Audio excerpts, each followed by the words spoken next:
WWE theme songs used to be so iconic. Even back in the day when Jim Johnston was running the theme songs, even the worst of worst wrestlers had bangers. Jesse and Festus weren't exactly destined to be Hall of Famers, but their theme song will live forever in this thing right here. Theme song after theme song after theme song. Jim Johnston was on a generational run that I need to make another video to talk about because this one won't do it justice. And after Jim Johnston left WWE, we moved on to C-Force, who also had a generational run of theme songs. I think about the Undisputed Era's theme or Johnny Gargano's old theme. And then a few years back, something terrible happened. Stinker after stinker after stinker from Def Rebel. Theme songs that you hear from notable superstars, but the theme songs are so bad that you don't even know they're entering. It has just not been a good run. Now, granted, they've had a few bangers in there. I think about Roman Reigns. I think about Carmelo Hayes. Well, good news, folks. Def Rebel may be Death Rebel, as in... As seen and heard on this episode of Friday Night Smackdown, a few superstars like Shinsuke Nakamura and the Street Profits reverted back to their original entrance theme. Sources indicate several superstars have been requesting music changes for some time now, including outspoken names such as Sheamus and Drew McIntyre. But time will only tell if all of those requests are eventually granted. Too many limes! Too many limes! Oh! This is incredibly exciting news for a theme song guy like me, because throughout wrestling history, as I was saying a minute ago, so many of them have been so good. I am so down for Sheamus to have his old theme song back again. Now, Drew McIntyre, don't get me wrong, Broken Dreams is the menu music on one of my favorite games of all time. It's legendary. And dare I say, unless there is more of a change in Drew McIntyre's character to a more methodical, slow pace again, is it really necessary to give him the theme back? I know, blasphemy, I know. But gallantry fits him perfectly. I think maybe just change the themes that are actually bad. Like Finn Balor going back to his old theme would be great, or even when Jeff Hardy inevitably shows up on main roster again, it's gotta be no more words. And also, I don't hate I Am Greatness for Roman Reigns, but the old version, the Tribal Chief original version, is kind of the best one, so I wouldn't mind him returning to that. But let me know down in the comments below, what theme song do you want to see return the most? So SmackDown opened up with Cody once again asking, what do you want to talk about? I want to talk about the fact I love Australians, okay? Shout out to the Aussie crowd, shout out to the Aussies, and shout out to Australian wrestlers. Good lord. It's Seth and not Roman that is becoming the type of man he sacrificed himself to defeat. Cody says he might be Seth's Achilles heel after all the times he's beaten him. He says when you love WWE like Seth does, you can let your reality skew you. But when you start to think that you are the only one who can carry all of this, that's the downfall. Cody says even with the QB1 moniker, there's a ton of superstars who can step up should he not on any given day. The likes of Randy Orton, Roman Reigns, Rhea Ripley, and... Like Rhea Ripley! I'm talking about superstars like Jey Uso.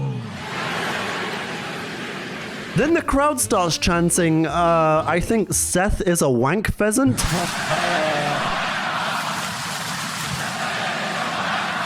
Then Cody is all like, okay, this is getting off the rails. Michael Cole, you're the voice of WWE. Can you say what these people are saying? And Wade Barrett steps up and he's like, no, hang on a second, I'll do it. Seth Rollins is a wanker. This is a match that I think Seth will win finally. Under any circumstance, I am the one in your world and in mine, Seth Rollins, that you cannot beat. Given the booking of the weekly shows this year, I wouldn't be shocked if it was the Vision shenanigans and brawling featuring Punk, Jay, LA Knight, Roman Reigns. Although, the more compelling booking for my money would be if you go ahead and play off the continued tension between Paul Heyman and Seth Rollins and have Rollins lose.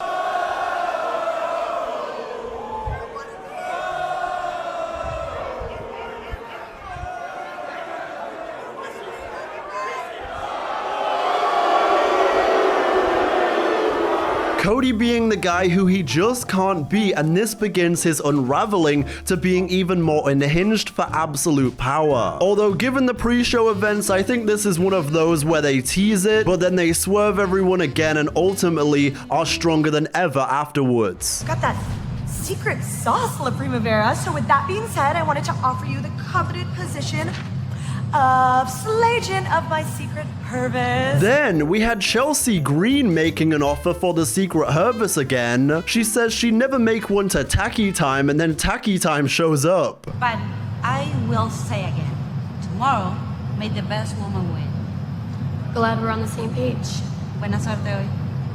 I think I have stated enough times over the last couple of weeks just how tired I am of Tacky Time, so I'll save it for now. Then there's a brief interaction between Cody Rhodes and Jacob Fatu, where Jacob Fatu makes his intentions known for Cody Rhodes' title down the line, before he's attacked by Drew McIntyre.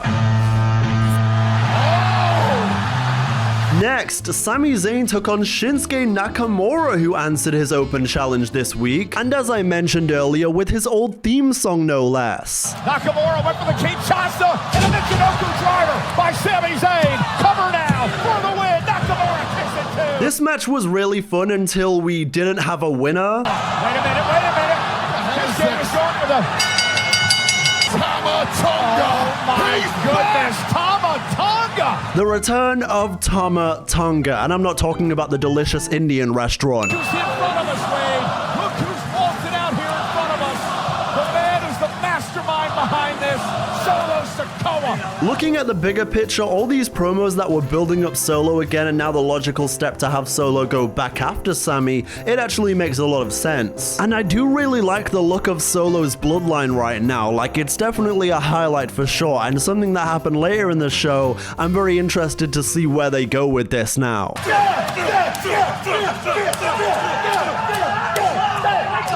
Then we'd see Jacob Fatu attack Drew McIntyre after their match was made official for next week. Come on, win it.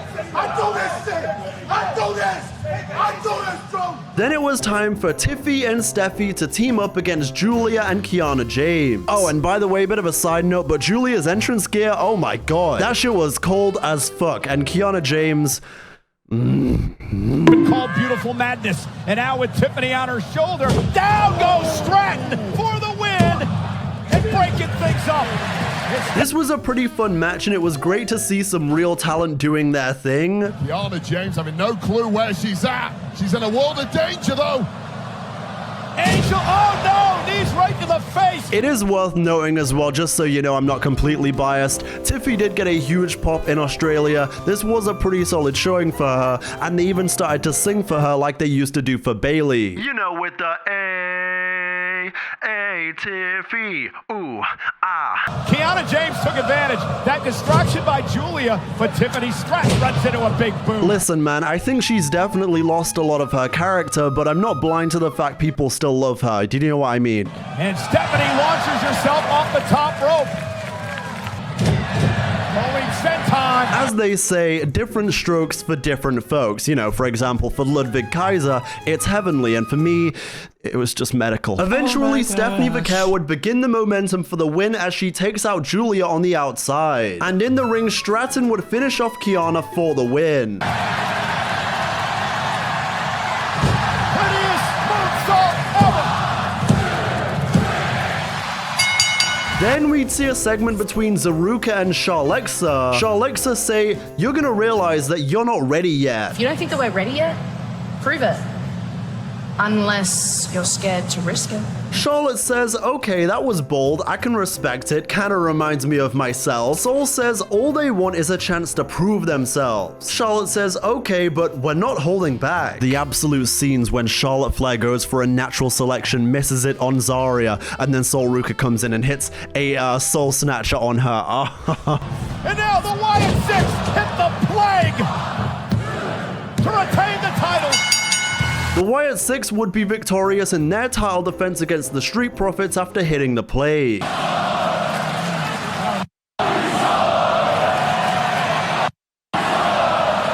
Nikki Cross going face to face with Solo Sikoa in a, I'm sorry if you have epilepsy, I don't know why they did all of that scene.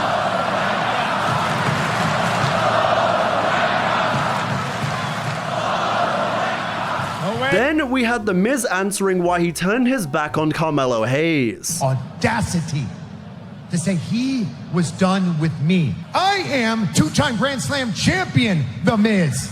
Main event of WrestleMania, The Miz. Future Hall of Famer. Miz says Melo blew it and cuts an incredibly intense promo. What you, Melo, and everyone else needs to understand is the closer you get to me, the faster you'll find out who the real star is. So you can either rise with me or fall beneath me. And Melo, you missed. Talking shit with a bit of swagger and a deepness to his tone. I love it. Industry. Oh, and into the, that's still great. You saw it, Priest grab at his hip there. Then it was time for the main event, Aleister Black versus Damian Priest in their last man standing blow-off. Oh, my goodness, a meteora! Then Priest would get a move off of his own onto the steps as the action spilled to the outside. He's got Black up and down! We would see a brutal sunset flip powerbomb by Black. Well, he might! Salt lands on his feet, and Priest now. Oh, Black! Oh, my God! Back of the head. Check on him, Ryan! Check on him, ref! Later in the match, Damian Priest unleashes a kendo stick until Black has an answer for that too. Oh. Now Black with a kendo stick of his own, and these two men beating the hell out of one another. And Priest, ran into a knee! And then Damian Priest would deliver a very near 10 count after a razor's edge on the announce table. And the crowd was all like, I can't, one more time. Second time around, Priest looking loud again! With another razor's edge on the announce table! And then after that incredibly close ending, Damian Priest would be like, alright man, now I'm just gonna take you out. But then to everyone's shock, out comes Zelina Vega to protect Aleister Black. Zelina Vega! What the hell is Vega doing? To protect her husband, Aleister Black, and then Aleister Black channeling his inner Deonte Inferno. What the hell? Oh my God! And Black Mass! And Priest! A fireball to the eyes and a black mass would signal the end for Damian Priest. Good grief. Aleister Black wins! I really enjoyed this last man standing match. I think it was very well executed by both men. And I'm really interested to see where this goes next with Zelina and Aleister Black teaming up. I can't help but feel like, given the parallels and how similar they both are, Aleister Black and Zelina Vega, AJ Lee and CM Punk has to happen at some point. And surely, at some point in 2026 on Netflix, the Mixed Match Challenge has to be on its way back.